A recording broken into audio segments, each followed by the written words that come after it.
Matar la kriptonita. Audiolibro de John Bevere. Destruye lo que roba tu fuerza.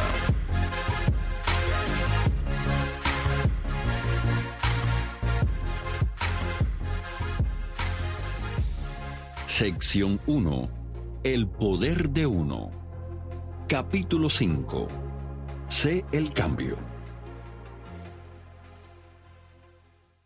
Soy uno de los muchos en mi generación a los que se nos ha enseñado más sobre nuestro caminar individual con Jesús que sobre cómo todos los creyentes somos un cuerpo. Hace muy poco que la realidad de esta verdad acerca de la Iglesia me ha quedado más clara.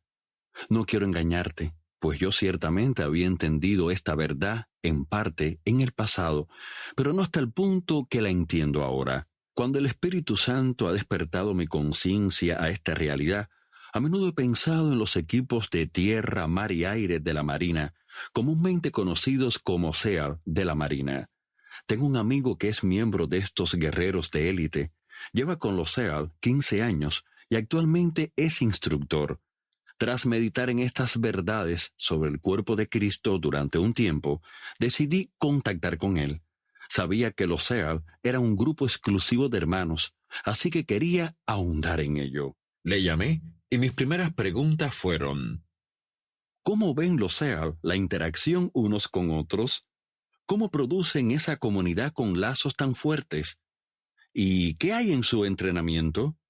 El primer comentario que me hizo fue: la última persona en la que un SEAL piensa es en sí mismo. Me encantó lo claro y conciso que fue nada más empezar. Sabía que sería una llamada de teléfono reveladora y permanecí en silencio y le dejé que continuara. Valoramos al hermano que tenemos a nuestro lado más que a nosotros mismos. Nunca tenemos que cubrirnos nuestras espaldas, porque sabemos que nuestros hermanos SEAL lo harán por nosotros. En ese momento, él comenzó a predicarme. Si lees el 6º capítulo de Efesios, encontrarás que la armadura de Dios es toda para la parte frontal. Nada cubre nuestra parte posterior. La razón es que Dios quiere que cada uno de nosotros haga lo que hacen los SEAL, cubrirse la espalda unos a otros, pensar como una unidad, un cuerpo. Si no actuamos así, solo tendré una persona cubriendo mis espaldas, yo. Sin embargo, si todos funcionamos como un equipo, tengo a cada persona de mi pelotón cubriendo mi espalda. Él continuó: como SEAL de la Marina, todo lo que hago está orientado al hermano que tengo a mi lado. Creemos en esto como uno de los conceptos esenciales de nuestro existir. Se nos entrena para no pensar en nosotros mismos como individuos, sino como una unidad. Aunque se nos entrena como expertos en distintas áreas, explosivos, comunicaciones, francotiradores, médica, HAT, armas, emerger del agua, etc., funcionamos como una unidad. Nunca vamos a una misión con la mentalidad de quizá alguno de nosotros no regresará o solo el 40% regresaremos. No, nuestra actitud es el 100% de nosotros vamos y el 100% regresamos. Estaba fascinado con lo que él me estaba revelando. Finalmente pregunté: ¿cómo entrenas esta actitud en los reclutas? No se puede, respondió él. El entrenamiento de demolición submarina básica SEAL está considerado como el entrenamiento más arduo y difícil del ejército, y por eso aproximadamente el 90% de los que se inscriben al programa SEAL o lo abandonan o lo sacan. Lo que permanece es una unidad de individuos altamente entrenados y plenamente equipados. Cada uno valora al hombre que tiene a su lado más que a sí mismo y está dispuesto a morir por una causa mayor que él mismo. Después me dijo: John, si la iglesia se comportase así, ¿qué sucedería? Tristemente tuve que estar de acuerdo con él. Sin embargo, la verdad es que tenemos el potencial de hacerlo. Es una parte muy real de la naturaleza divina que se nos da cuando nacemos de nuevo. La predicación y enseñanza que recibimos, que son nuestro entrenamiento, deberían establecer esta actitud y practicarla. Pero si solo escuchamos una versión de consumidor del Evangelio, desarrollaremos algo incorrecto.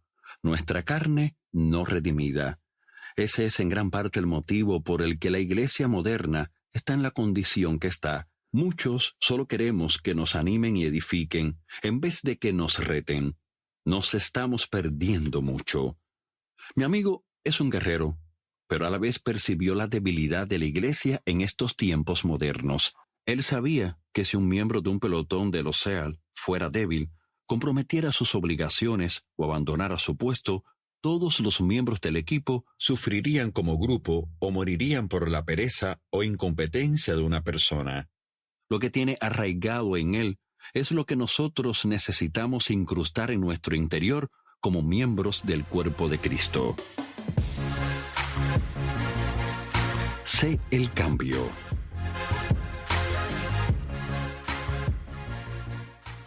¿Hay algún aspecto positivo de lo que hemos estado discutiendo? Por supuesto, con Dios siempre lo hay. Me doy cuenta de que podrías ver estas verdades de los capítulos previos de forma negativa y desanimarte y desilusionarte. Si solo te quedas en la realidad de cómo las acciones de otros podrían afectar negativamente a tu vida, sí, puede ser descorazonador. Sin embargo, la razón de traer a la luz esta verdad es para que progresemos como cuerpo y veamos la plena medida de su grandeza y poder como no la hemos visto en nuestra generación. No habrá cambio alguno si no creemos o hacemos algo diferente. Así que esta es la idea. Tú puedes ser el cambio. Si no empiezas por ti o por mí, ¿cómo va a comenzar? Dios nos ha llamado a ser agentes de cambio. ¿Alguna vez has visto lo que ocurre cuando una persona que tiene una conciencia tierna, pero es un poco rebelde por fuera, de repente asume la responsabilidad de las vidas de otros? A menudo eso saca lo mejor de esa persona. Por ejemplo, piensa en una madre jovencita. A veces hacía locuras e incluso era un poco necia cuando estaba soltera. Sus acciones solo afectaban su propia vida y a nadie más. Pero entonces se enamora, se casa y tiene un hijo. Ahora, esta mujercita que antes estaba un tanto descontrolada, se centra. Si continúa siendo necedades, siendo revoltosa y viviendo peligrosamente, sabe que no solo afectará su propia vida, sino también a las vidas de su esposo e hijo, a los que ama. Esto es lo que debe pasar con cada uno de nosotros con respecto a la iglesia. Debemos amarnos profundamente unos a otros. Debemos darnos cuenta de que es muy probable que no seamos los únicos afectados si desobedecemos la palabra de Dios. Somos parte de un cuerpo.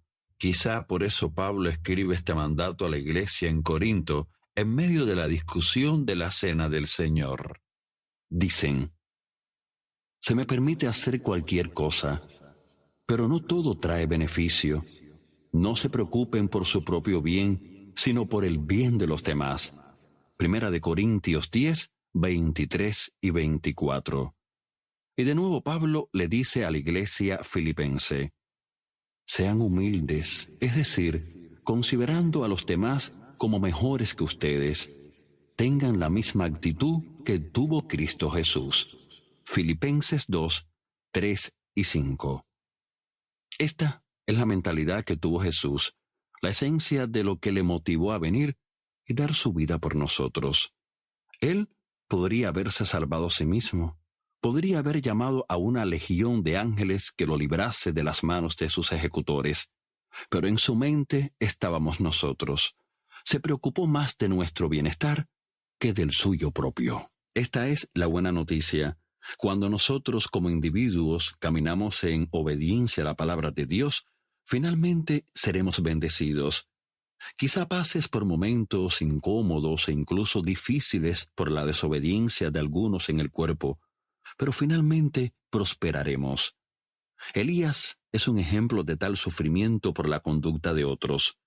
Debido al constante pecado de Acab y Jezabel, así como a la indiferencia frente al pecado del pueblo de Israel, no llovió sobre la tierra durante años. Elías no estaba comiendo abundantemente, como el pueblo había comido en los días del rey David y el rey Salomón.